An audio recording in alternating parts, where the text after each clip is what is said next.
Each year, Microsoft Research hosts hundreds of influential speakers from around the world, including leading scientists, renowned experts in technology, book authors, and leading academics, and makes videos of these lectures freely available.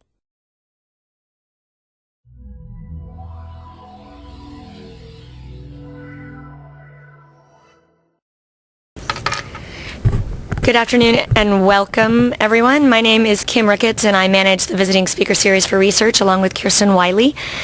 Today we are here to discuss the current developments toward building the long-dreamed and talked-about space elevator. And while it is the stuff of science fiction, many people around the world have been working on various aspects of it.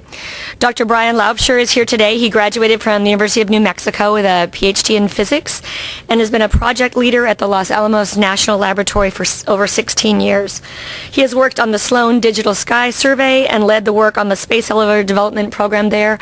And he is here to talk about what he's been doing, both on his leave last year here in Seattle and also in previous years and going forward what other people are doing around the world. So, Dr. Brian Laubscher. Thank you. I'm very glad to be here today because 38 years ago we first landed a human being, a man, on the moon. So this is a great day. Want to acknowledge my colleagues, Brad Edwards, who I consider the guru of the space elevator, and then other colleagues at Los Alamos National Laboratory. This here is the first publication of the space elevator. It was actually published in Pravda in the children's section. And the translation talks to the children about how they are going to be getting into space without rockets. They're going to be using this new concept. And you can tell by this that the guy has done Artsutanov, excuse me, that he has done a lot of the research. And you can tell by the way he writes this, because I've read the translation, that he knows what he's doing and that he's thought about this. I actually understand that within a year he actually published an engineering paper in a Russian journal, but I've never seen it. None of my colleagues have ever seen it. And we'd love to find that and get it translated. This is one of my favorite slides. This is from DARPA. And on the 9th of October, 1903, a editorial appeared in the New York Times saying it'll take 1 million years to fly. That same day, a million years. That same day, in the Wright's diary, it says, we started assembly today. And that's assembly of the Wright Flyer, which within 2 months flew. So some people think things are way off forever, and other people get in there and get it done. So the basic concepts now of the space elevator, I'm going to go through this quickly so we're all on the same page. When I talk about a space elevator, I mean a carbon nanotube ribbon about 1 meter wide and thinner than a sheet of paper, stretching from the surface of the Earth 100,000 kilometers out into space. From Earth to geosynchronous orbit, you're actually fighting gravity. From geosynchronous outward, the net force is outward. You actually have to brake. You can imagine not braking and just flying down the cable and shearing off that counterweight, going about Mach whatever, I don't know, Mach 100. So in order to get into orbit, to get into low Earth orbit, which is right down here around the Earth, you have to climb up about 14,000 kilometers, then drop into a highly elliptical orbit. But you essentially have the energy for your final orbit, and you use a small rocket motor or small rocket engine to circularize your orbit. That's how you get into orbit with the space elevator. Conversely, if you want to get thrown beyond the Earth, you go up higher on the cable and you can be thrown to, with a 100,000 kilometer long cable, you can be thrown to beyond the asteroid belt and beyond Venus, but not quite to Mercury. So to get to those two with this elevator, you put a small rocket motor on. You need a small rocket motor in any event because you need a plane change to get to other heavenly bodies. So this is what I mean when I talk about a space elevator. Now this is an artist's conception of a carbon nanotubes. These are actually multi-wall carbon nanotubes. In reality, they're all black, but other than that, that's about it. This is the ground station that we envision. It's on the equator, in the ocean, floating, and here's a power beam station. There's the ribbon. Here you see a view from space. Climbers are ascending the ribbon, and the power is being beamed from the ground. It's very important, as you'll see. And this is just a close-up of the solar cells or the photovoltaic cells. What we would like to do, of course, is to tune these to the wavelength of the laser, probably a near-infrared laser because the atmospheric transmission is very high. And then here it's arriving up at the ground station. For the first elevator, or I'm sorry, the counterweight. The counterweight will certainly be the spacecraft that launched the elevator for the first elevator. Now, after that brief introduction of what I'm talking about, I want to talk about why we want to do this. And the reason really is the cost of rockets.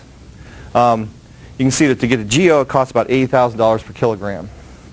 The shuttle, of course, is very expensive. It's man-rated. The Ariane 5 is about $23,000. That's the most modern of the rockets on this page. And that Delta Atlas is about $10,000 per kilogram to low Earth orbit. And that's not changed or not gone down for about 40 years. So.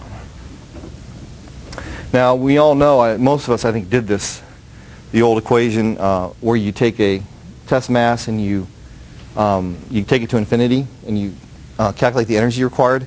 Energy required is not that great. In fact, it's about less than $2 in terms of electrical cost.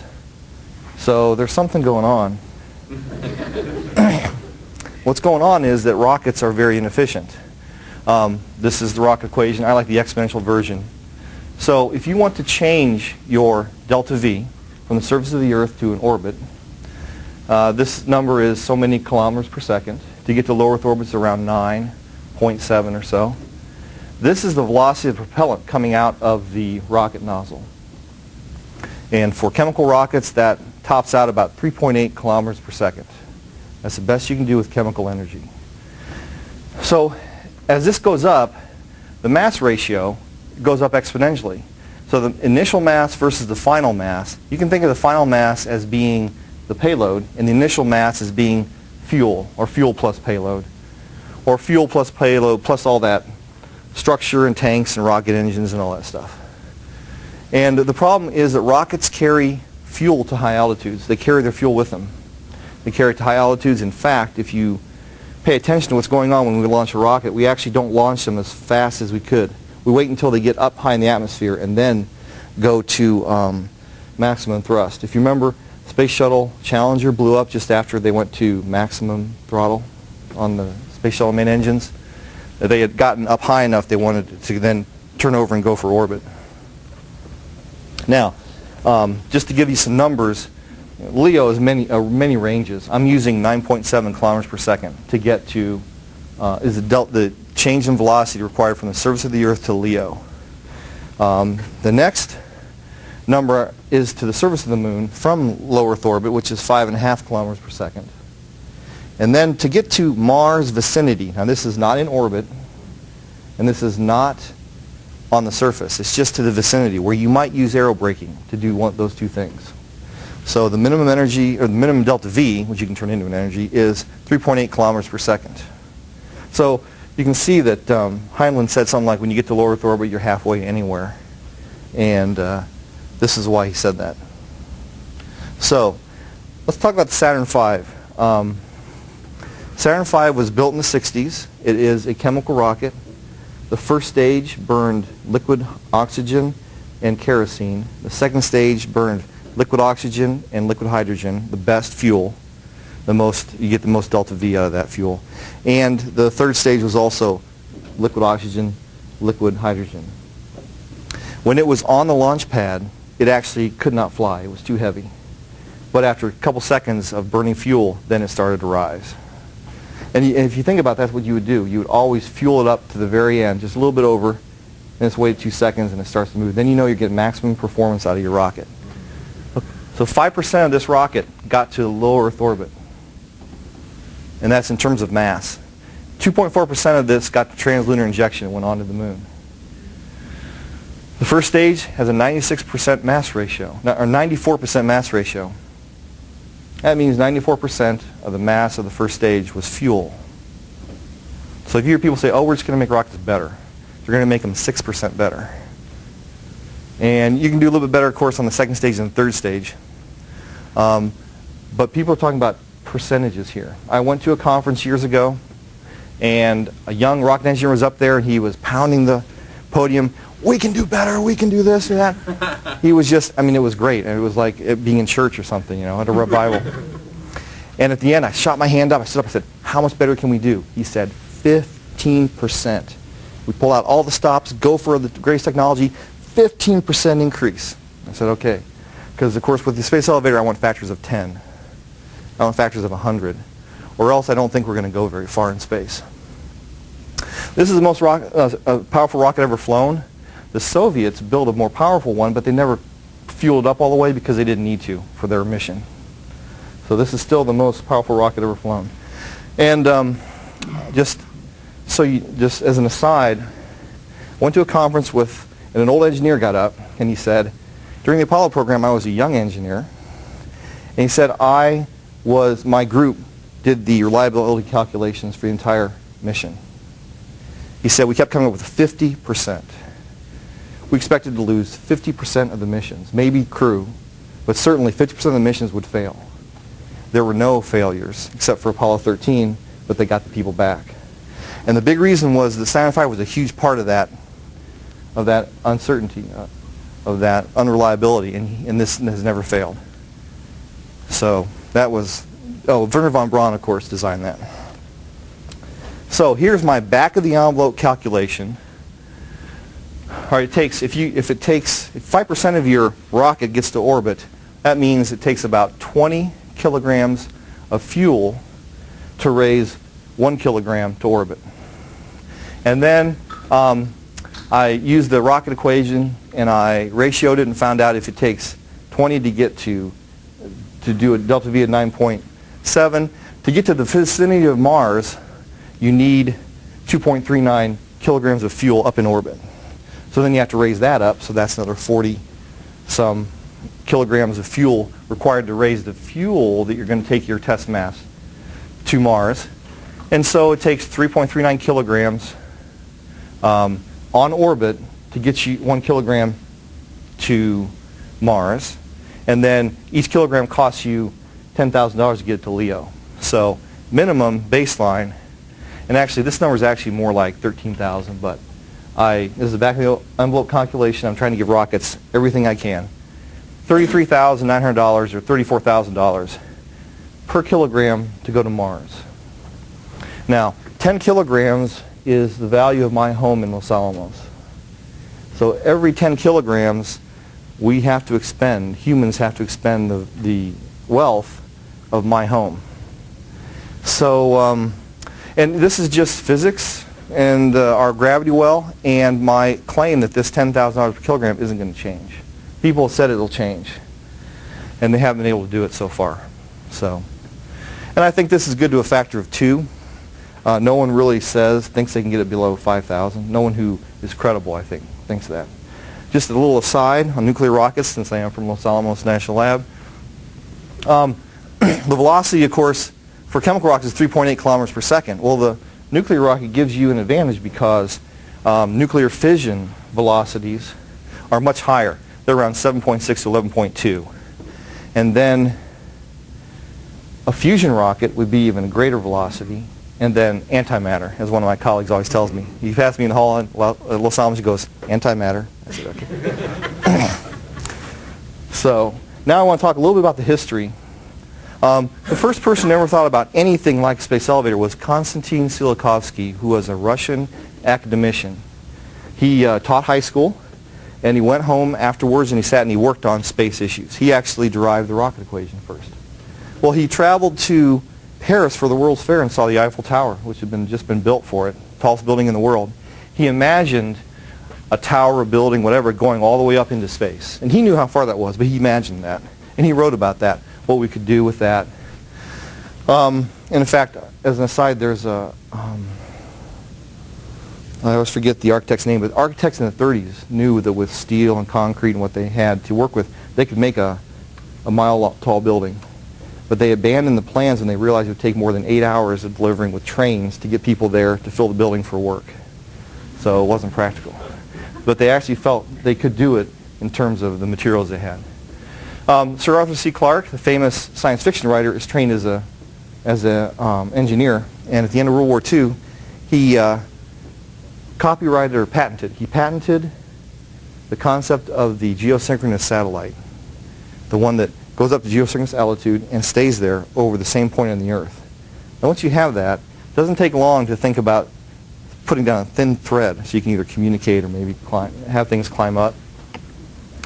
There's an American named John McCarthy who died in the 50s, I guess, but his friends claim that he was working on this in his basement in his spare time. He was doing the calculations and stuff.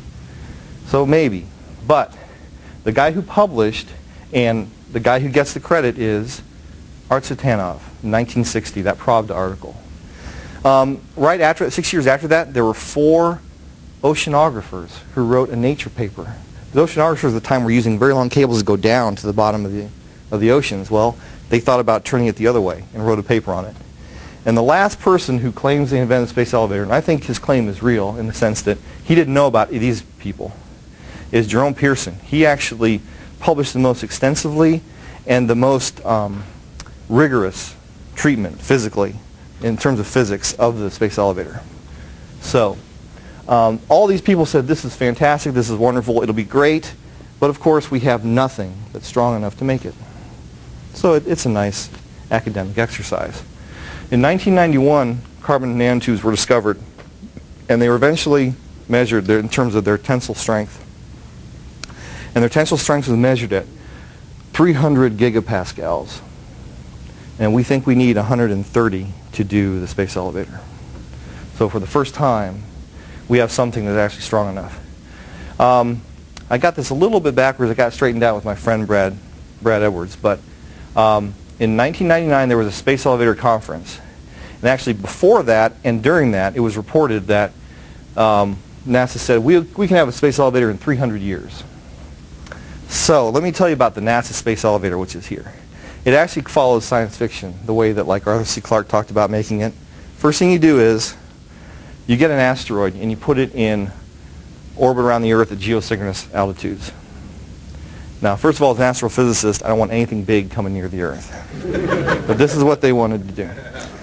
And this follows the story that Arthur C. Clarke created. And then you use the carbon in that to build a tower downward. And of course, for the center of mass, the asteroid will slowly rise as the tower goes downward. And center of mass will stay geosynchronous. And you'll be able to have this massive tower go down to the Earth. And then you can run these maglev trains up it, and they run really fast, and they can get you up there, and that would be really good. But this was their concept, and this took 300 years. Well, Brad Edwards heard this, and so, being a good astrophysicist, he started looking into it. And he eventually got funding from NIAC in 2000, the NASA Institute for Advanced Concepts. They're being closed, by the way, because they need money for going back to the moon. And he got phase 1 and phase 2. And at first I talked to him, it's 50 years, then it was maybe 40 years, now maybe 30 years. I really think he took a minimalist approach. What's the minimum you need? We feel that if we had a crash course or a crash program in this, the way we had the Apollo, we could maybe do it in 15 years. He published a book, which if you're interested in this at all, it's a conceptual design. It has very little technical stuff in it in terms of, there's nothing difficult in terms of reading it. Laymen read it. They don't get as much out of it as we would get, but if you're interested in this, get this book. It'll explain to you the conceptual design we're all following at this point. Brad had the first space elevator conference here in Seattle. I put on the second one in Santa Fe, which is near Los Alamos, and the third one he and I put on jointly in Washington, D.C. And we've had also presentations at Space Exploration 2005, 2007, and the 3 International Astronautical Congresses in the last 4 years. So I want to talk a little bit now about the design of the space elevator. First of all, carbon nanotubes related to buckyballs. The buckyballs were discovered first in '85, and if you think about taking a buckyball, splitting it, and taking the 2 end caps and putting a wrapped up sheet of graphene or of benzene rings. In between them, then you have a carbon nanotube. Some of them have ends on them, some of them don't. In 1991, E. Geman discovered carbon nanotubes. They're 1 to many nanometers wide, or in terms of diameter. The guy at Los Alamos still has the record, I think, for 4 centimeter length. Their strength has been measured to be 300 gigapascals. High strength steel is around 3, maybe 4 gigapascals. It's more like 3. And 130 gigapascals is what we think we need for the space elevator. This is still the long pole in the tent. We solved this problem. If I could open up a suitcase here with a macroscopic rope of carbon nanotubes and tell you they had 130 gigapascals of strength that we could build a space elevator, things would start happening in a big way. Because I was asked to speak at a conference of next generation NASA researchers. So these were young. They were like, 20, 22, 24. And a couple of them said to me, before I said anything, they said, we just got to get away from the rocket equation. And that was very heartening to me because I agree. And it's very important to get something very strong because you can make an elevator out of high-strength steel. The mass of it will exceed the mass of the universe. So that's a problem. And of course, this calculation breaks down long before that because the mass of the elevator starts to dominate the mass of the Earth. But still, if you just hold everything constant and do the calculation, that's what it shows. But even Kevlar is something very massive, like the mass of the Earth. So those things aren't good. You really need something that has very high tensile strength, very high strength-to-weight ratio. Carbon nanotubes sit here. And so with a safety factor of 2, we feel 130 gigapascals is what we need. So if we can take those 300 gigapascals tiny nanotubes and make them into macroscopic fibers that carry at least 130 gigapascals strength, or tensile strength, then we've done it. So let me talk a little bit about our concept of the first space elevator, because the first one's the hard one. After that, they get easier because you use the first one to build the others. So it'll be 100,000 kilometers long, 1 meter wide, hopefully with a curved cross-section because it really helps with meteorites not taking out the entire ribbon. Thinner than a sheet of paper in the other dimension. We figure it'll have a 20 metric ton capacity. So the ribbon will be about 650 metric tons. The counterweight will be 800 metric tons. The climbers that we will use and power from the ground so they don't carry their own fuel will be about 7 tons. That means every climber can carry 13 tons of payload. The power will be beamed from the ground from 10-meter telescopes with adaptive optics coupled to high-power lasers. When we first started doing this, it was going to be free electron lasers, but now technology's caught up with us. They'll probably be more like diode laser arrays. And it's a 7-day trip to geosynchronous because we need to climb this ribbon without damaging it. And in terms of the power we think we can deliver, because it turns out to be a heating issue.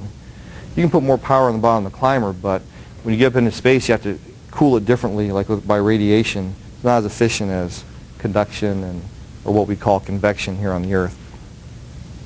And so we think we can run them at least at 200 kilometers per hour. So it takes 7 days to get to geosynchronous. And the launch costs, these are in red because I triple other people's numbers because I've worked with scientists and engineers. So they say $1,000 a kilogram, okay, 3. And then the fifth, and this is the key for me, is that elevators are subject to the economy of scale. So by the time you have a more massive elevator and the fifth one, you're down to $300 per kilogram. So that's the key. Rockets they're one of a kind in a sense. They're built one at a time. They work near the edge of heating, of material science and heat and forces, and they fail. Maybe the insurance companies insure them as if 1 in 5 fails. 1 in 5 doesn't fail, but maybe 1 in 10 fails. And so the elevator is a completely different way to get into space. The deployment scenario is difficult. First, we have to launch into low Earth orbit. We have to launch something that's more massive than anything we've launched before. So we'll have to launch it in pieces and put it together. That in and of itself is is a challenge because people put very few things together in space, only really space stations, including Skylab. But then you use your power beaming stations on the ground spread out around the Earth to power beam that thing up to the spacecraft, up to geosynchronous orbit. So we'd use some kind of an ion drive instead of straight chemical drive. Then you're in geosynchronous, things are getting better. You start to deploy downward. Spacecraft tends to rise because the center of mass is going to stay there. Then you grab the end of it when it gets down near the ocean and put it on the platform. And then you reel this out the rest of the way, and the tension builds up as you do that. And then you can start, and this pilot ribbon is 8 inches wide. It's got a couple-year lifetime. Yes, in the meteoroid environment. I'm just curious. 40 metric tons. How many shuttle flights is that? Well, the shuttle can take a lot. It can take something like 20 metric tons at a time. So that's 2, but see, that's just the ribbon. Then you need the spacecraft, you need the deployment mechanism, you need other things. So how many rocket flights in the first space elevator in 2 years and so? Well, you know, it won't be the shuttle because they're retiring the shuttle. So it'll be a whole bunch of the littler ones. But from my point of view, it would be worth it to develop a high-lift, big dumb booster, a high-lift rocket booster just to get this thing up there. You only have to get to Leo. I don't have to get to Leo. Yeah. They'll get it. Only to Leo. 9.7 kilometers per second. This elevator mainly carries its own weight. Do the numbers change much if you build a 2-stage elevator with a low-rated elevator for near Earth and a high-rated elevator where the cable starts dominating the weight? Let me see. I'm not sure we have worked out specific economies for that, but our idea is you get this 8-inch ribbon up, and then you start running climbers up, and they attach more ribbon. So the first one's 1 meter wide, but then this first job is to build another one with twice the capacity.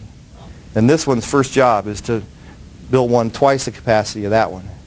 So what we're trying to do is get to big elevators by using bootstrapping, using the old elevator first to build a new one, and that drops the price dramatically. It's also true that, now if you have 13 tons to play with, or after the third or fourth elevator you have 200 tons to play with, you can drop stuff off at different places as you go up. So it may not be, because once you have 2 elevators, you don't want to bring anything down, unless that's the purpose, is to bring something down. Like someone wants to do archaeology on the Space Telescope. So you get it, bring it there, and they bring it down, and they study it. Oh, look, isn't that interesting? So this is how we're going to do this, and our build-up plan covers, I think, what you're talking about. And if you think about a train system, then that's how I think about this. So all the numbers in red I tripled. If you gave me the money right now, I'd say I can't build the elevator. I need $1.5 billion of research and development. The first elevator is going to cost $18 billion. The second one, 6.9. The third one, 4. The fourth one, 2.4. And I think the launch costs are going to be around $3,000 for the first one. Then you get a second 20-ton. You can start bringing down climbers. You have like a 2-way system, and it drops dramatically. And then when you get higher capacity, it starts to drop again. Remember, the space shell's $64,000 to low Earth orbit. My understanding of these cost structures is that when you build a Saturn, you build it once and you use it and you throw it away, so it's very easy to come up with the cost per launch, and therefore the cost per kilogram. These costs assume usage patterns against an amortized. I wish they were that sophisticated. Well, actually, I can't even say. The book, so I mean, no, but you don't get. I mean, I'm all for $30 a kilogram. I understand. Right. Oh yeah. But the $30 per kilogram is only if you are actually charging departures at the maximum rate of departure. If you only use it once a year, it goes back to 300,000. So here's the problem: is one elevator. If you build it, will they come? Yeah, this first 20-ton elevator, the first one will launch more in a year than everybody else launches. That we all launch in a year now. So you're right. Suddenly, you have this capacity. If it's excess capacity, you're never going to see these kind of savings. That's right. And our models are not that sophisticated. It's like back in the envelope, people making these claims. So that's why I triple them. You're going to be going through the thermosphere and the Van Allen belts. What sort of erosion rates will you expect? Okay, I'll get to this actually in the hazards, but I'll tell you real quickly. There's a layer in the atmosphere that is energetic atomic oxygen, not diatomic. And that ribbon will burn in that. It'll just sit there and oxidize in that region of space. So we have to plate that part of the ribbon. Maybe all parts that go through it, like as you're deploying, it's got to be plated with a thin metal sheath like nickel or something that will withstand the atomic oxygen that's energetic at that altitude. So that's a big problem. So the Transcontinental Railroad is my favorite analogy with this because there was a grassroots effort to do this. People understood that, they got California by hook or by crook in the 1840s, and the rest of the country was over here, and they wanted to connect them. And so even Abraham Lincoln, when he was a senator, was pushing for this. So the planning began in the 1850s. As soon as they found the last routes through the mountains in California, they started building, and that was in 1863, the middle of the Civil War. The North started this in the middle of the Civil War. It was so important. The war was not going to slow it down. It had a huge initial cost to build. It was done privately, and the people floated huge bonds, and the government backed them, and the government gave them every other section of land along the railroad, all the way across. They gave them huge amounts of land. They essentially went bankrupt and then became the richest men in America. Bankrupt during the construction, and then afterward they became extremely rich. It's not just a railroad line. You also have to put in infrastructure like coaling stations and watering stations, and they created towns out in the middle of nowhere because they needed them. And it unified the United States, and it opened up markets. And what I like here is this is the best. It used to go from New York to San Francisco, you pretty much went around the horn. It took 6 months and cost $1,000 for a person to go. After the Transcontinental Railroad was completed, you could go from New York to San Francisco in 7 days, and it cost $70. Still a lot in those days, but a lot better than $1,000. So this is the analogy I like to use the most because high initial cost. A lot of people said you can't do this. You're building this through a wilderness. It's not going to work. What are you going to do for towns? We're going to make them. Yeah, right. You're going to create towns in the middle of nowhere. Well, that's what they did. And of course, the land on either side of the railroad became very, very valuable. So now we'll get to challenges. Okay, the first thing are carbon nanotubes. At least they exist, so we're out of the woods in terms of that. We have to be able to work with them, manufacture them, put them into macroscopic objects which maintain at least 130 gigapascals of strength. And then we can do this. The climbers, if you think about it, the climbers are spacecraft. They start off in the troposphere. They go through the stratosphere, the thermosphere. They go into the magnetosphere. They may spend most of their time in the magnetosphere. So they have to operate and cool themselves both in the atmosphere and outside the atmosphere. And they're also, climbers I don't really want like Lockheed Martin to build. I want like GM to build them. I want that kind of reliability, that kind of assembly line type ability. And by the way, they claim that they have cars now. They'll run 100,000 miles, just keep putting gas in them, but without any maintenance or anything. So, other than putting gas in. So that's getting close. Power beaming, we have 10-meter telescopes, we have adaptive optics, and we have high-power lasers. We have never really put them together, all together. The military's put together some of those, but not all the big numbers at the same time. So we know something about this. We believe this can be done. It's just that we haven't demonstrated the full-up system. Things have been done on a smaller scale, but not for power beaming, just for research of putting things through the atmosphere. And human travel on a space elevator above LEO requires shielding. We're not sure how to do that. What do they actually cost to produce? I don't know. You have to have I think you pretty much have to have your own lab and your own people to produce them nowadays. I understand that there are some, I don't want to give away too much here, but there are some places which will sell you carbon nanotubes, but they're low quality. They're very short, and there's reasons why you need them of a certain length in order to do what we want to do with them. Yes. When they sell them to you, what's the current price of nanotubes? I think it's like $50 a gram or something. $50 Incredible, something like that. That's really was your question, but it's huge. They're very expensive. You could not buy the materials for the elevator probably and do anything with them for probably, I said $18 billion for the space elevator. That would be near the cost of the nanotubes right now.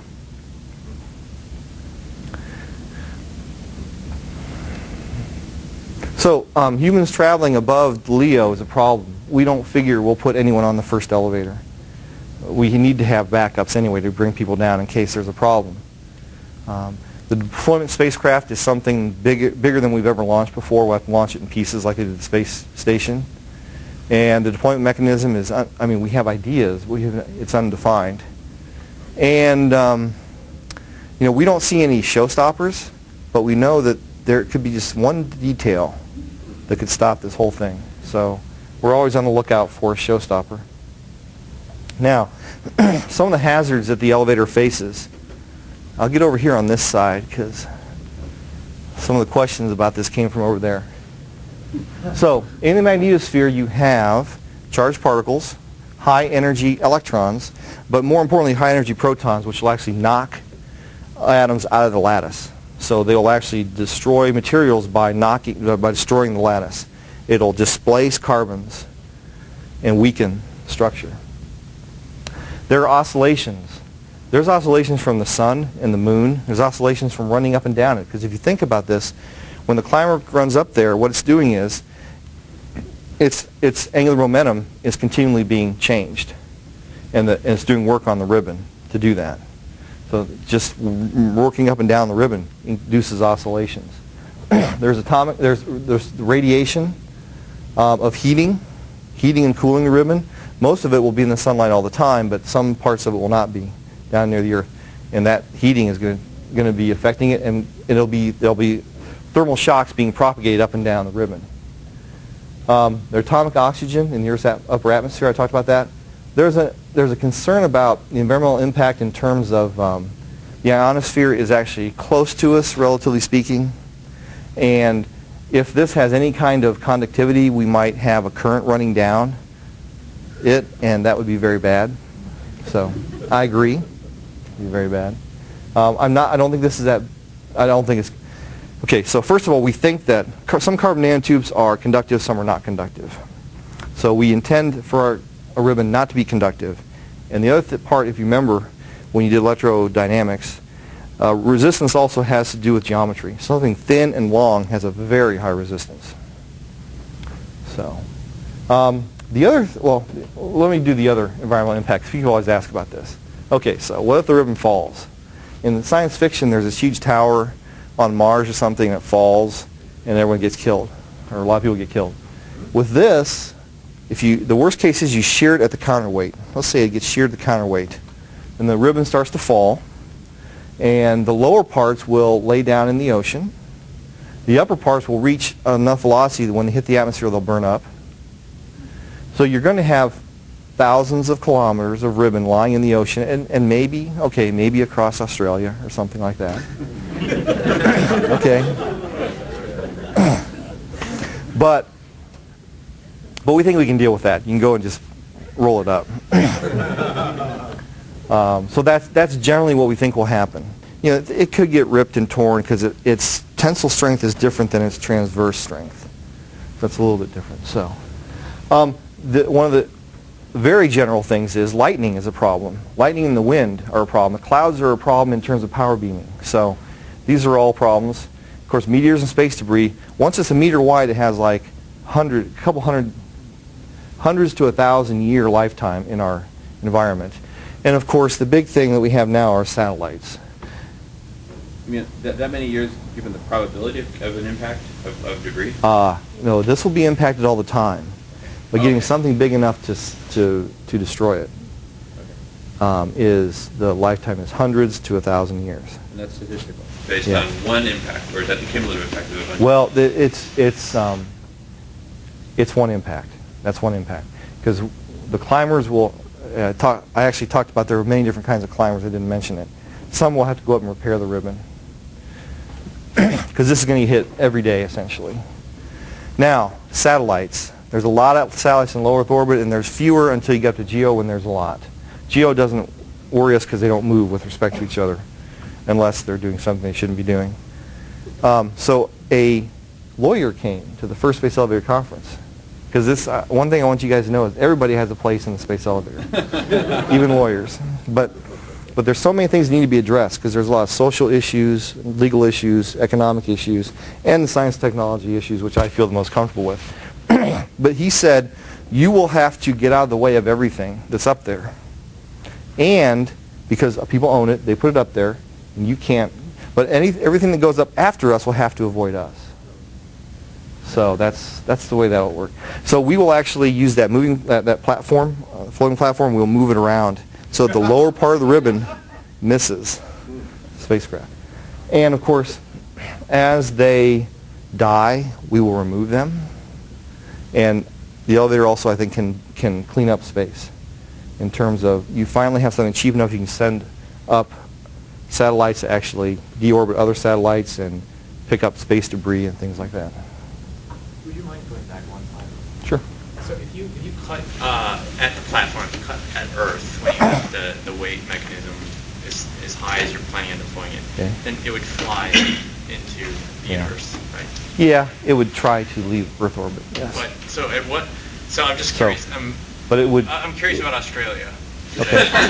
Okay. I mean, could you quickly if you noticed that there was an issue, at what point could you release it from the bottom? And would it be the center of mass? So if you lost the dead weight at the top, would it be the center of mass? And so you could still release it at the bottom, and it would still float off. Yeah, or? to have a tension on it will actually. Yeah, I said center of mass because I like to think of it as the center of mass is at GEO, but we do have a tension on it, and for the larger ribbons, it's going to be a very large tension. Now, if you do the numbers, you cut it. Let's say a terrorist gets on board with a psi and cuts the ribbon, it'll start to move up because it's very massive and it has 100 tons of tension on it. So it doesn't go out of the way unless you really load it up, and I don't think it would take that force. I wouldn't want anything in space. I wouldn't want it to be floating around in space. I wouldn't want it to be. You're right. It's not going to move dramatically, so you can grab it, repair it, get it back, do things like that. But in order to save Australia from having stuff lay across it and have this thing in orbit because if you have 6 or 7 elevators and they're all on the equator, you can start to snag the others and take them down. So that's from my point of view, that's a real problem. So we had one of our students from MIT. He gave a talk on what happens when it falls. I said, okay, it's 80 years in the future. I'm still alive. I call you up. I say, it's time to bring down the first elevator. How are you going to do it? Time to bring it down. He said, I'll let you know. So it's been a couple of years. So you think about these climbers. Climbers have to traverse many different environments. They have to run for 100,000 kilometers. They're going to have a lot of different missions, like just payload and launching payloads at the right altitude, ribbon diagnostics, finding and repairing, ribbon laying, science experiments, and rescue. A climber breaks down, you send another climber up that can grab onto it, and then you release it, and it has to carry that other climber up. We think 200 kilometers per hour is a good speed for the first elevator. Of course, we want eventually to have massive ribbons we can run maglev trains up. But that's going to be, maybe that is 300 years in the future. Maybe NASA was right. So I want a mass producible, and we tune the photovoltaic arrays. The power beaming, again, yes? How do you repair such a ribbon? I mean, you cannot glue it or so. It must have the same structural So there's two ways to make the ribbon. You can spin a ribbon, spinning twine and making it larger and larger and then lining them up. Or you can have a composite in which it's like, a lot of times they do this now with carbon fiber. You align carbon fiber and put it into an epoxy type thing. And so you would have to repair those two ribbons differently. The epoxy one would actually be easier. My money is on the woven ribbon because I think that adding the epoxy will increase the mass of the elevator so much that will not be the first ribbon that goes up. So there you might have to try and start weaving far below, a kilometer below the break, and move up past the break. But you're right, you don't want any weak spots, and so when you find them, you have to repair them properly, and it's not going to be trivial. Yes. And with woven ribbon, you count on contact friction to keep them stuck together? There would probably be some epoxy or some weaving that starts to, so you use some filaments to weave those ropes together, something like that. It's the tremendous force is this way. We can get away with a lot of things in terms of how to hold together in a transverse way. So I don't have a lot more to say about power beaming. We figured 3 power beaming systems, putting 2.4 megawatts onto the climber. And the issue there, of course, is you want very high efficiency of your cells, because anything that it doesn't convert into electricity ends up being heat, and you have to expend the heat, and it's a huge problem. So it's some of the most mundane things, or fundamental things, I should say. And so I think I'll go on there, because I pretty much talked about that. So what I want people to start thinking about, because this is what will motivate us to do this, is how the world is going to change. So first, the mundane. Right now, you don't put a $10 spacecraft on a $100 billion rocket, or $100 million rocket. The reason that satellites cost so much is because the rocket costs so much. So when I was building instruments at Los Alamos, if I could think of something that we could do a test that would make the thing more reliable, we would try very hard to do it. I had a mechanical engineer on each instrument, I had an electrical engineer on each instrument, I had an electrical technician. And we had to take those things after we were done, we had to shake them. And the engineers did not like that, seeing their box shake. And 2 years of their life is shaking on a table. Because the launch environment of rockets is very severe. Most rockets we can't survive. Humans can't survive. The ones we ride on we can, but at least if you're in good shape. So immediately, cost of space missions is going to drop by a factor of 2.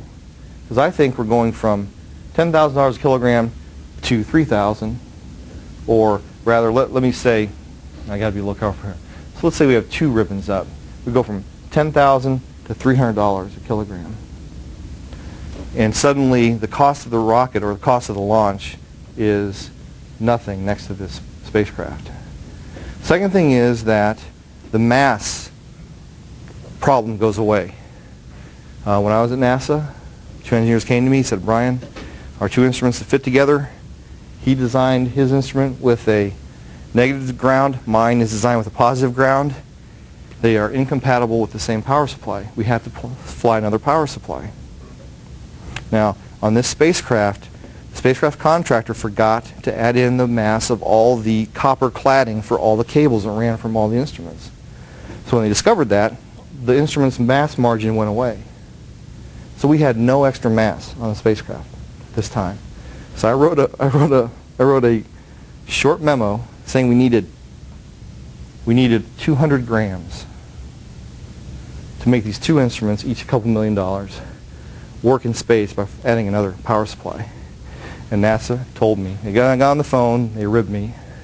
Everyone else on the project made fun of us too, because people were fighting for a couple grams here and there. I asked for 200. And they said, if we can't come up with a mass, you will choose one of those instruments to stay on the ground. Now, if that isn't wasted effort, I don't know what is.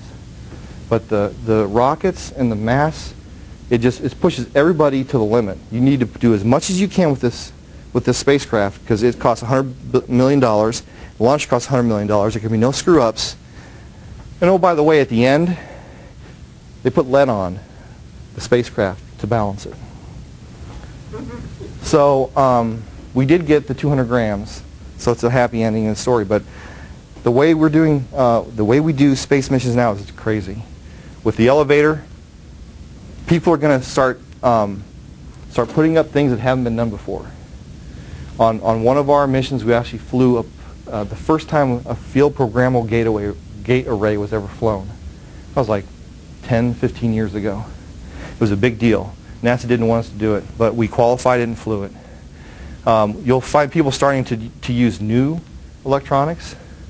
Mostly we fly 386 and 486 microprocessors because we know how to radiation shield them. Of course, since the elevator itself can throw you and give you most of the delta V you need, you just need a plane change to get to most places. You don't need an extra rocket for extra propulsion. You do need it for a plane change, very small. I talked about the throw capacity before. The risks are lowered.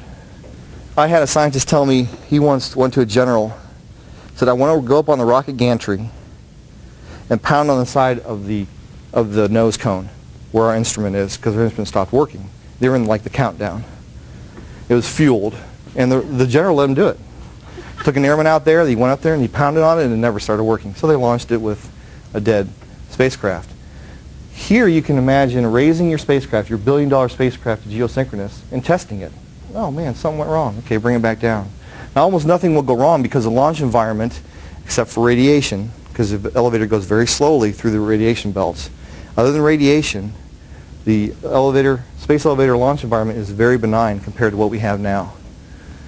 The other thing is that, can you imagine a world in which every high school has a space fair, kids design instruments, and at the end of it they have a bake sale. The bake sale pays for the launch. And of course every instrument that goes up, every satellite that goes up has a deorbit motor now, because the incremental cost in terms of weight and rocket engine is very small compared to what we have now. Now, no one puts deorbit motors on their stuff because it costs too much weight. So, it's an enabling technology, and it makes things better. The other thing is we'll actually do riskier missions. We don't really do risky missions because it costs too much, and they don't want to have a failure. NASA says this openly. If we have a failure, we're dead. So, and space technology development will be accelerated. If you think about how aviation progressed, it was individuals and private enterprise getting into the business early. People died right and left. But in 30 years, they went from the Wright Flyer to like an all-metal monoplane with 3 engines that would fly for hours and hours and hours, maybe across the country. So that was a huge step forward. And then another 30 years, they were into jets. And think about this, 66 years after the Wright brothers flew, we landed a man on the moon. It's been 38 years since that, and this is where we're at. Same technology, Delta's old technology, Titan's old technologies. The Gemini crews rode Titans into orbit. That was before Apollo. We have old technology. And now the rest of the world's kind of caught up a little bit. We all have the same technology. The first use of the space elevator, I think, will be, so there's things you can do to make money in space. We do them now. They're communications and Earth remote sensing, pretty much. Those are 2 things. They're very lucrative, so you can put a $1 billion satellite onto a $100 million launcher, launch it up there, and make a lot of money. If satellites go down, most of your cell phones won't call long distance. That's how integrated we are. But this is another use. Not quite as lucrative. A friend of mine did the concept of the space solar power satellite was patented in the 60s. And the idea, of course, is that you have these huge arrays at geosynchronous altitude, so they sit above their ground stations. They collect energy, turn it into microwaves, beam it down to the Earth, And and down at the Earth, it's reconverted from microwaves and put on the grid. So and it's clean. It's clean. So a friend of mine who was getting his MBA, he's an engineer, he's getting his MBA, I challenged him to do something for the space elevator. And he told me about, the reason I'm an engineer is I read a study in 1976 in the National Geographic. He went and he found it on eBay right in front of me in his office. And he bought it. He came in 2 days later, or a couple days later, because it took a while to get there. I received that, I read it, it's dead on arrival. I said, what do you mean? He goes, as a business plan, it's dead on arrival. 26 years it would take to break even from your investment. I said, okay, redo that whole that whole simulation, that whole plan for putting up space-based solar power satellites with the space elevator. So he used very conservative assumptions, like he bought his own space elevator right up front. He borrowed all the money up front and financed it. So did all these things you wouldn't really do. He broke even in 7 years. So now this is a business plan that can work. And some of the other things are that in 1926, America started this rural electrification program. It wasn't cost effective to run wires out, but they did it. The government subsidized it. People who lived out in West Texas, where this engineer grew up actually, his grandparents told him about how their lives changed for the better when they got electricity, because they started becoming richer. They not only used it for the light, but they started pumping more water on the ground more reliably. Their crops were better. And so imagine being able to beam power to remote parts of the Earth that you can't go in and build a power station. You can't get the fuel in there. It's just too expensive. These people living without electricity, you could beam it down to them. You have to build a ground station, but you don't have to supply it with fuel or anything. These people's lives are going to increase. And I think that we can do this with a space elevator, and in the end it'll be cheaper than the electricity prices at the time that we finish this. So this is all kind of leading up to something. This is the graphs he had. So I don't want to argue about global warming or any of those other issues people want to talk about. I want to do something so fundamental no one can argue. So the Earth and the sunshine that falls onto it is a closed system. That's a zero-sum game. That's all we have to work with. I don't think anyone can argue with that. Maybe Rush Limbaugh, but people shouldn't be listening to him anyway. Okay, and so that's what we had to work with. Now, the Earth has this battery it built up for a long, long time called fossil fuels, and we're using those. And man, we have a great society because of it. Now, so here we have this closed system. We're burning things. We're taking resources that are not renewable, and there's more of us than there used to be. Those three things I don't think anyone can argue with. So there's a problem. I'm not going to tell you when the problem is going to come and hit us, or if it's already here or whatever, but that everyone can agree on those things. The space elevator can get us into space cheaply enough, efficiently enough, that we can start using the resources in space. Now the big one is solar power, because it's hard to get anything else. You've got to go somewhere and bring back an asteroid or go somewhere. But it actually opens up the possibility of exploring other places, using solar power, first of all, for clean energy on the Earth. No more fossil fuel burning. We can use hydrogen as an energy transfer mechanism. That's all it is. You make it over here, and you burn it over here, and it's pretty clean. That's the advantage of hydrogen. It's not a power source like certain people have said in the administration.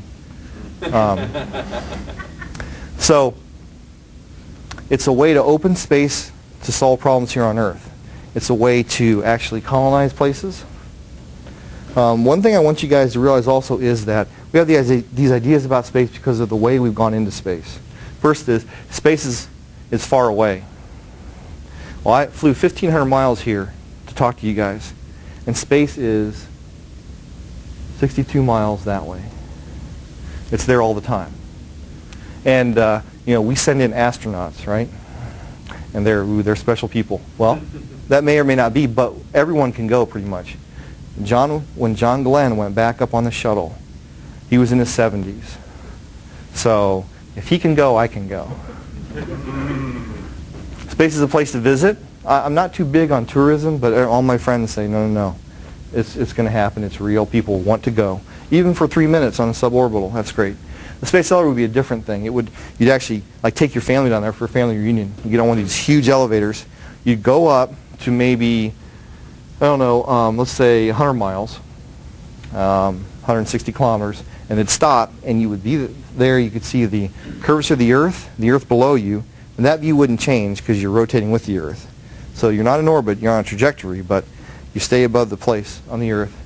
And you can see the stars, you can see the sun. It's green up there because it gets yellowed through the atmosphere. And you would stay there for a couple hours observing and having a picnic or whatever, and then it could bring you down.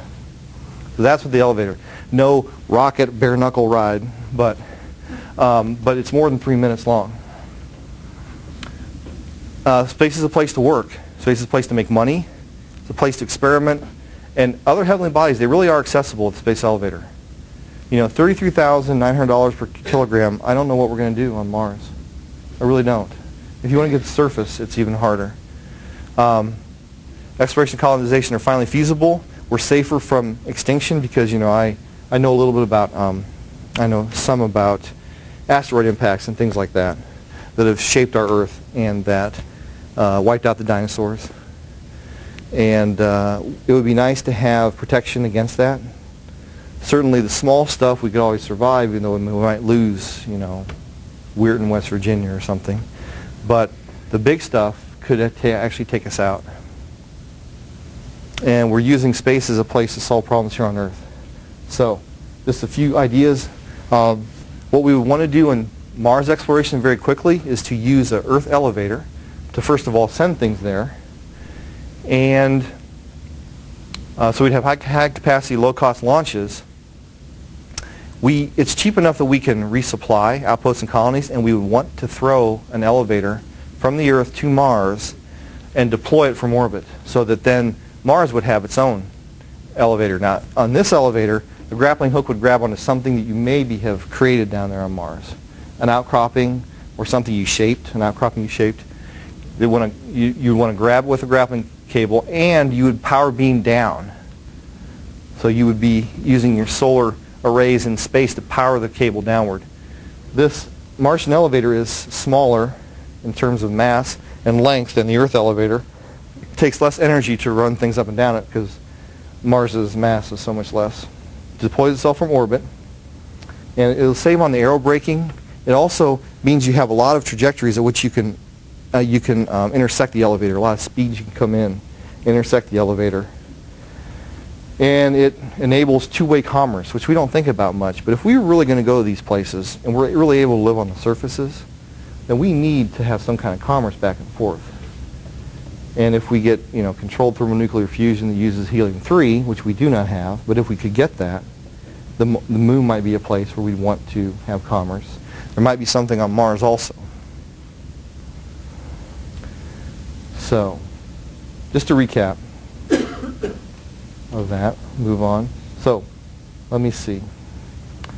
So, the upcoming conference this year, and there's a 2008 Space Elevator Conference we're going to have here in Seattle, Washington. We're just now starting to organize it. So keep your ears open and come to it. And there's also going to be the 2007 Space Elevator Games. This will be the third year we've had them. They're one of the NASA Centennial Challenges. Prize money is up to $500,000 for the tether pole, people creating tethers stronger than anything we have on the Earth. And the other one is the Space Elevator Climb, which they have to climb 100 meters. I forget in how many seconds, but it's something like 3 meters a second, something they have to do this year. So it's, and I'll tell you, it was exciting. The team to beat is these engineers from Saskatchewan. First year they came, they were the only team that moved on the ribbon. Last year, they were 3 seconds too slow to win $250,000. 3 seconds, and they used light, but they brought a high-power laser with them. And had they been able to use that high-power laser, they would have won. But the laser, something happened to it the night before. It lost like 90% of its power, so they went back to lights. And very impressive set of engineers. They're just talented guys. Well, one of my friends said, well, they live on the frontier, so you got to be innovative up there. So one of the things that someone pointed out to me, I went to the Santa Fe Institute and gave a talk, and there they have a guy critique your talk right after you give it. And I was a little concerned because the guy who did it is a fellow at the laboratory and very famous. He stood up and he said, this is in human consciousness. If you look at the Tower of Babel, this is why this resonates with people, because it does. The Tower of Babel and that idea, and Jack and the Beanstalk and Stairway to Heaven. Now, I looked up in the Bible this verse, and it's interesting. You know, one way you can interpret it is that, you know, behold, they are one people, and they have all one language, and this is the only beginning of what they will do, and nothing they propose to do will now be impossible for them. So if they build this thing to heaven, they'll come. They'll be like us. They'll be like God and the angels, and so, you know, there's a lot of interpretations of these passages. And the final conclusion is that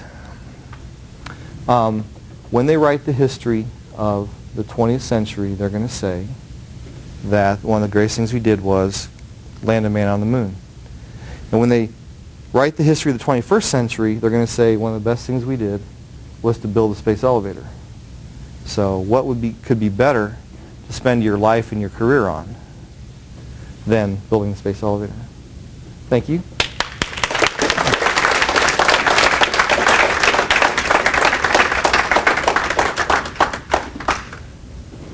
Yes. Why is bringing the first cable down such a hard problem? Why not just roll it up from the middle and then throw it into the atmosphere to burn up, or throw it to Mars to use it there?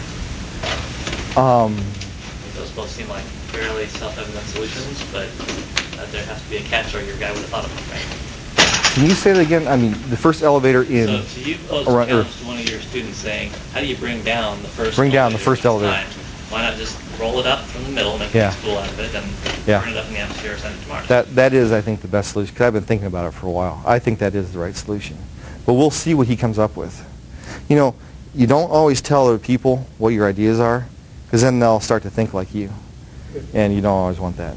So, but yeah, I think rolling up the middle is the way to do it, in fact. Yes. Isn't that the problem, because it's not geostationary, this middle level? I mean, you will not find a position in this middle level. Oh, right. So what you're saying is, by rolled up from the middle, you mean actually rolled up from geosynchronous. That's what you mean, right? And I agree with you, yeah. Well, I say the middle. See, here's the thing. We have a lot of analogies, but like how much you think, okay, center mass is geosynchronous. That means half the mass below it, half the mass above it. Well, not exactly, because gravity is dropping off, and there's other dynamics. There's the centrifugal force, if you will, that's trying to throw it outward. So the dynamics are a little more complicated than that. But yeah, no, you're absolutely right. What you want to do is you want to roll it up at geosynchronous. I said the middle. I should have been careful. You're right. What can you tell us about Black Line Ascension? Oh, it's like a holding company we created to handle our space elevator companies, and there's not much activity yet, as you can imagine. But I came here last year. To a career in this, and there's a company in business okay. to do it. So. Okay. So part of Black Line Ascension is Industrial Nano, and it's a company we started last year to build high-strength materials. You know, Brad and I get this all the time. How can we make money in a space elevator? Well, we can't. But imagine a world in which high-strength steel is replaced by carbon nanotubes, which is 100 times, it's over 100 times stronger at 1/6 the weight. So cars now made out of carbon nanotubes. How much gasoline would that save? Train cars full of carbon nanotubes. Homes, what can you build with things that are 100 times stronger? You know, at a factor of 10, you tend to have to redesign the way you do things. This is a factor of 100. Who knows what architects and engineers and people are going to come up with? I mean, you know, they'll use it for rockets until we get the space elevator up. They'll use it for spacecraft, because suddenly they'll go from, 100 pounds to 10 pounds. Go ahead. What happens if our friend Osama bin Laden or his successor set his sights on that space elevator? Okay, so World Trade Center on it? So if the World Trade Center was a monument to wealth, this is going to be a huge monument to wealth. That's one reason why it's in the ocean. Most terrorists aren't from from seafaring nations. But I did write a little paper on this, thinking about it, and I think it has to be guarded by the Navy. If an aircraft comes into a certain zone, it gets shot down. And, if a submarine comes up, it gets depth charged. If a surface ship comes in and it won't turn around, it gets sunk. It's too valuable. It's just too valuable. Yeah. Wait, let me ask him. Does he? Okay. Yeah, but you haven't asked one. So I'm curious, is Liftport and Michael Lane a collaborator or a competitor? I don't think anyone's competing at this point. But he does have, his ideas of the elevator are slightly different than mine. Are you Stuart? No. Okay. Someone from Microsoft wrote me and said, I invited Michael Lane to your talk. But Liftport has done some things that some of us don't really understand and think that didn't help the elevator. Michael has a different point of view on that. As well as legal. He has a business and legal problem as well right now. Yeah, I don't want to mention that. But, yeah. But, what we did at the 2007 Space Exploration Conference is we sat down and tried to, come to Jesus. Everybody come together, agree this is what we're going to do. We're not going to tear each other down. We're going to work on the 4 pillars, which is science and technology, the legal aspects of it, the political aspects of it, and the economic aspects of it. And political is also social, because we want people to know about it. We want people to want it, like they did the Transcontinental Railroad. We want them to see what's in it for me. Space elevator, what's in it for you? We want you guys to see what's in it for you. And so we're all on the same side. Everyone can agree to that. And one of the things that's coming to me is that I don't care if you want to go to Mars or you want humans to go to Mars and you want clean power and you want whatever you want the space elevator. And I'm starting to see more and more. I mean, I know people who have a screwdriver, all the problems start to look like screws to them. Or if you have a hammer, all the problems look like nails. But I really think that no matter what you want in a big sense for the Earth, you want the space elevator because it's enabling technology. Have scenarios been analyzed whereby the space elevator can be used to help clean up some of the greenhouse gases in the atmosphere? I mean, like by launching, in a direct sense, no. Certainly, solar power would stop the increase, but no, I don't know of anyone. But that would be an excellent thing to take on. If you have that kind of knowledge or that kind of interest, sit down and analyze it. Read this book and then sit down and think about it because, people always think they know what they're going to do with their inventions. And many times, society comes up with completely different, off-the-wall things that are paradigm shifts. And the inventors didn't think of it. So on the question of space solar, if you're beaming power to your climbers with infrared, why is it being solar beamed back down with microwave? Okay. Or why not just use that to be at the climbers, right? The power density is higher with the... You don't care so much about the transmissivity of the atmosphere? So, the original patent claims that microwave penetrates the atmosphere better. And that at certain wavelengths that's probably true. Certainly at the water line, like in your microwave oven, it doesn't do that.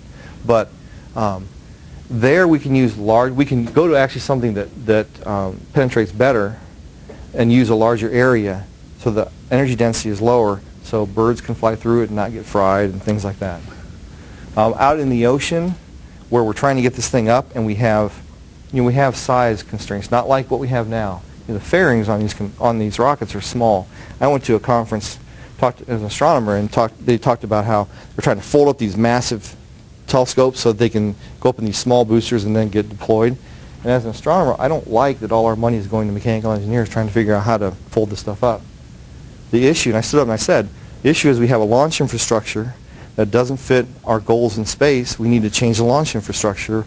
What about bigger fairings on rockets? And the guy was just like, I don't know. No one ever asked them that. They're not going to do that. Lockheed won't do that on their rockets. Boeing won't do that on their rockets. No one ever talks about that. He just wouldn't even think about it. So People need to change the way they think, in my opinion. How complex and expensive would it be to build sort of a receiving station for the energy in the middle of nowhere? Let me see. It would pretty much be a microwave tower. You know how they have microwave towers now that beam power and then re-emit it over long distances? It'd be like that. So it'd be larger in the sense you can send down a big beam because you want some large power. But I think it's pretty doable, and I think it's pretty low technology for today. So I think microwave technology is well known enough that now the conversion, you want to do it all efficiently. So you want a very good antenna and you want a very good conversion into electricity now on a grid.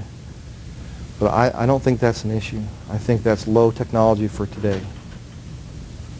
So carbon nanotubes have tremendous tensile strength, but that's only one dimension. I have trouble seeing applications in automobiles and other areas.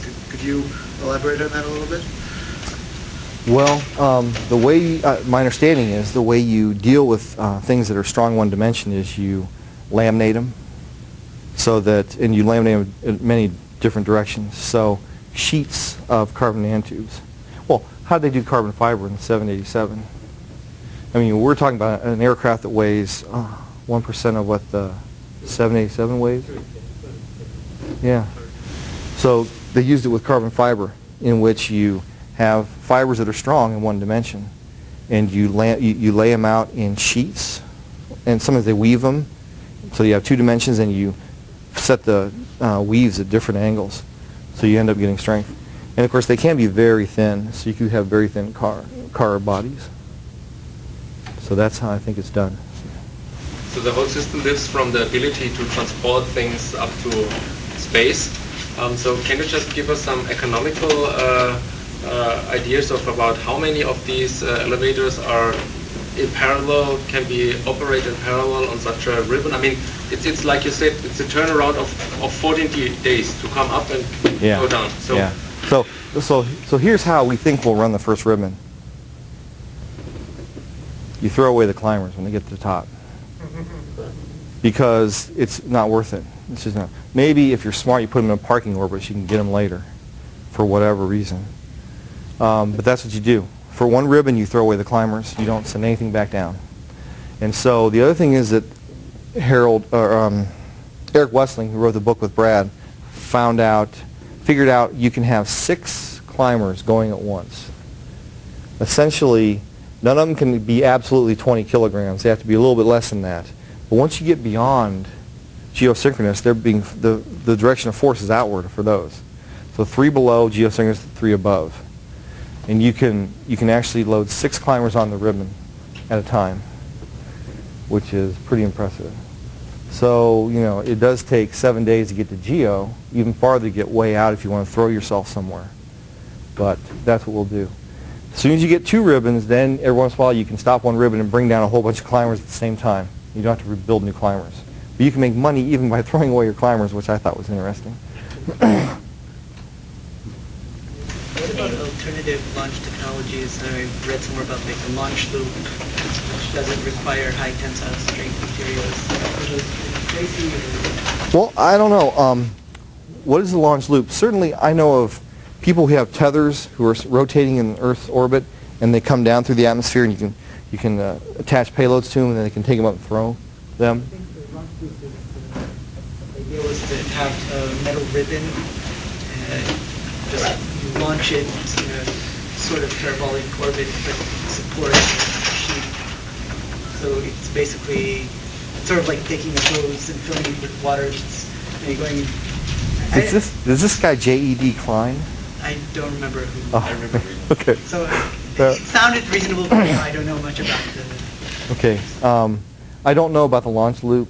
I do know about something that sounds very similar. It was dynamic. It was held up dynamically, so if you ever stopped using it, it would crash.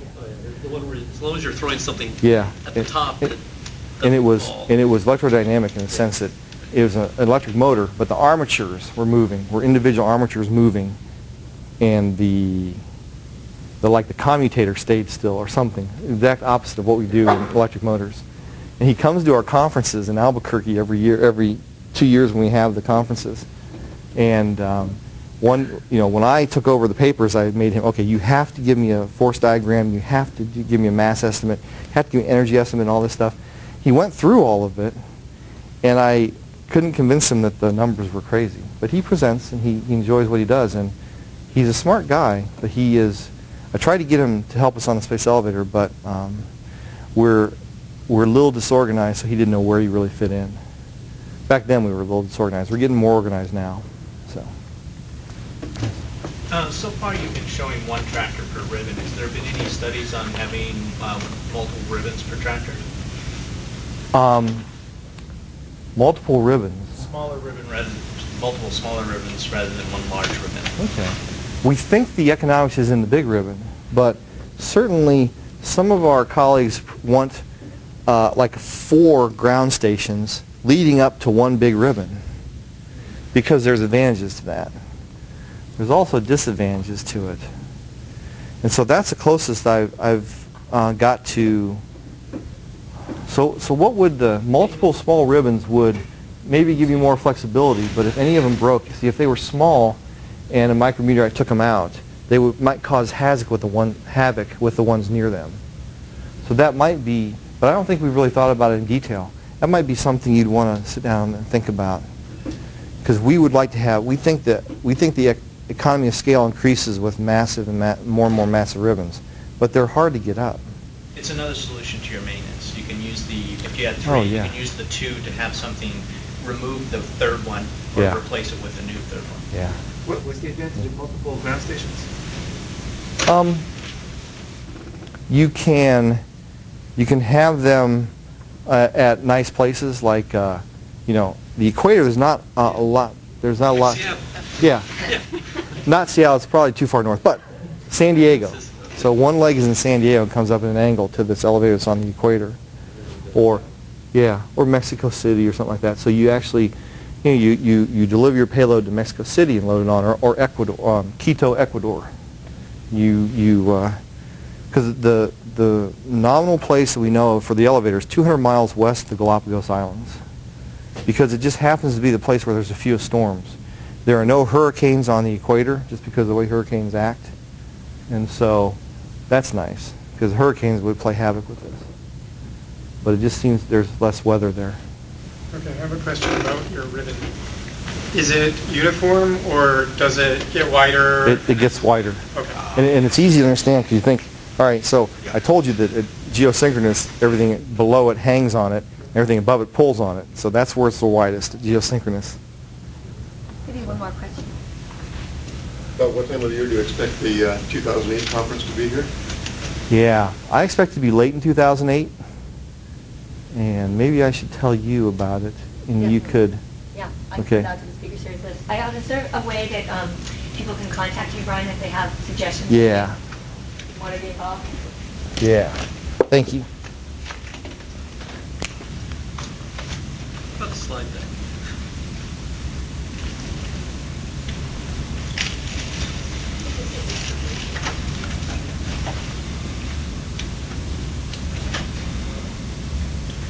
Great. There we go, everybody. Okay. Thank you very much, Brian. All right.